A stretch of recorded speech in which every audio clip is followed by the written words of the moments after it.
ఉప్మా చూపిస్తున్నానండి. చాలా రుచిగా ఉంటుంది, చాలా సింపుల్గా చేసుకోవచ్చు. మనకి ఏదైనా తక్కువ టైంలో అయ్యే బ్రేక్ఫాస్ట్ ఉంది అంటే అది ఉప్మానే.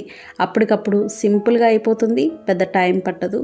చాలామందికి ఉప్మా చేసేటప్పుడు గట్టిగా ఉండడం, తినేటప్పుడు నోటికి అంటుకోవడం అలా ఉంటుంది కదండి. ఈ విధంగా చేసి చూడండి ఫ్రెండ్స్, చాలా సాఫ్ట్గా వస్తుంది. మీకు చల్లారినా కూడా ఇంతే సాఫ్ట్గా బాగుంటుంది. ఉప్మాకి చిన్న గ్లాస్తో 1 గ్లాస్ బొంబాయి రవ్వ తీసుకున్నాను. తెల్ల రవ్వ ఉంటుంది కదండి, అది మనకి ఉప్మా క్వాంటిటీ చిన్న గ్లాస్తో చేసినా కూడా చాలా అవుతుంది. స్టవ్ ఆన్ చేసి ప్యాన్ పెట్టి నూనె వేసుకోవాలి. ఉప్మాకి నూనె కొంచెం ఎక్కువే పడుతుందండి. అలాగే వేరుశనగ నూనెతో చేస్తే టేస్ట్ చాలా బాగుంటుంది. నూనె వేడయ్యాక 1/2 స్పూన్ శనగపప్పు, 1/2 స్పూన్ మినప్పప్పు, 1/2 స్పూన్ జీలకర్ర, 1/2 స్పూన్ ఆవాలు వేసి ఫ్రై చేసుకోవాలి. రవ్వ వేయించాల్సిన అవసరం ఉండదండి, వేయించకుండా చేస్తేనే చాలా బాగుంటుంది. నూనె మాత్రం కొద్ది